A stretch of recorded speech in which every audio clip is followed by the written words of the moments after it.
Bonjour tout le monde. Donc on continue avec le deuxième TP concernant la somme de quatre variables. Alors c'est le TP qu'on va réaliser. Donc je vais créer un nouveau fichier. Alors c'est default, toujours new, une nouvelle classe. Je vais l'appeler somme des quatre nombres, somme 4.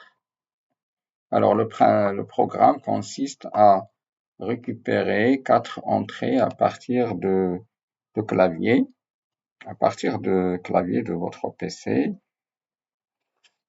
Alors, ils seront, si vous voulez, accumulés, comme ça, on va voir l'addition, le premier, c'est-à-dire la première valeur, puis la deuxième, la troisième et la quatrième, puis il affiche la somme de ces quatre éléments ou bien de ces quatre nombres. Alors, on aura besoin de la méthode main, public static void main.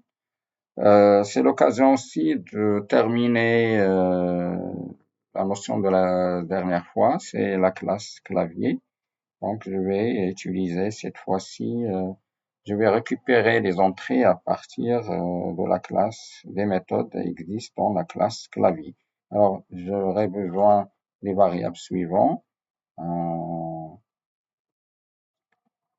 i pour la boucle for, puis un n, puis la somme. D'accord? Voilà. Alors, je vais initialiser somme à 0, somme égale à 0. Voilà.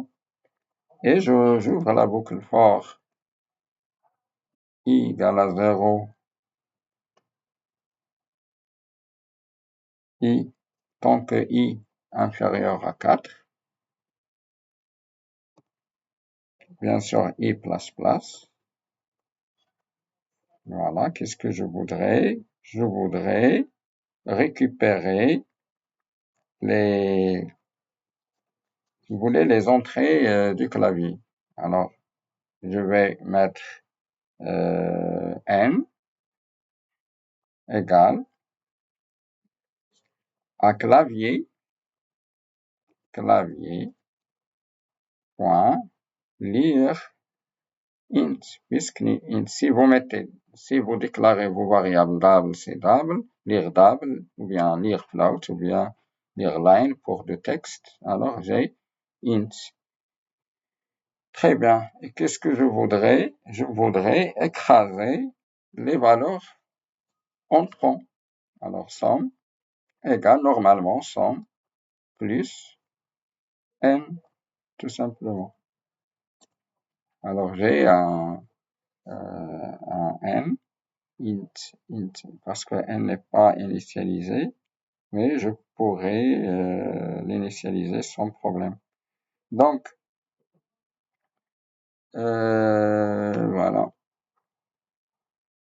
Sinon, on pourra mettre somme plus égale. C'est pareil. Plus égale. D'accord? Somme plus égale. Alors, ici, n.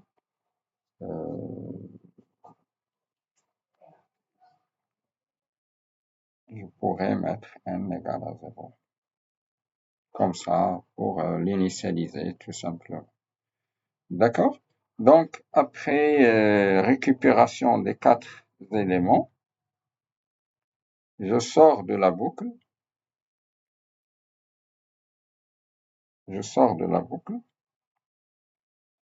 Et j'affiche la somme qui est la somme finale.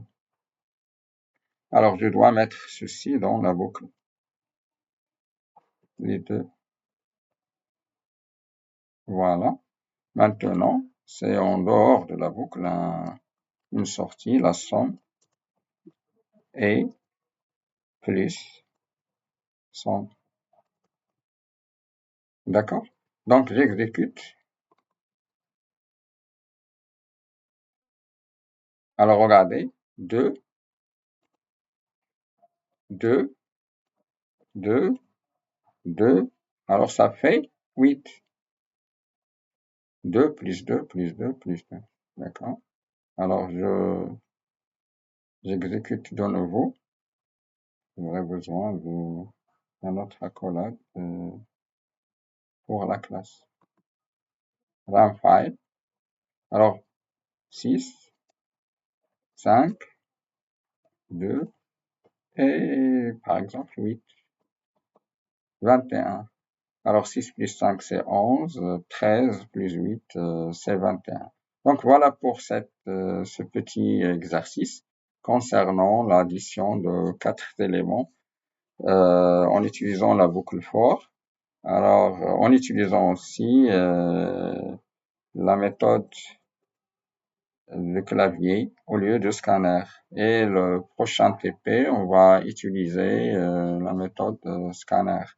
Donc voilà, vous avez maintenant deux techniques pour récupérer les entrées à partir du clavier, soit en utilisant l'objet scanner, soit en utilisant les méthodes bien sûr, qui sont déclarées dans la classe clavier. Alors, je répète que la classe clavier, c'est une classe qui n'existe pas dans les packages de Java. C'est tout simplement un travail euh, personnel d'un développeur qui l'a développé. Et comme j'ai dit, vous serez capable de développer la même classe, mais en suivant le cours des entrées-sorties. C'est dans la partie 3.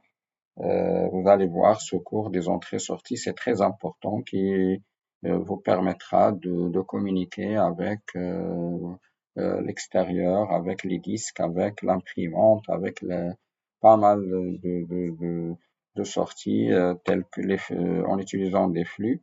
Donc, c'est avec ce cours que vous serez capable de développer la même classe. Voilà, donc je vous souhaite bonne continuation et la prochaine vidéo, Inch'Allah. Au revoir.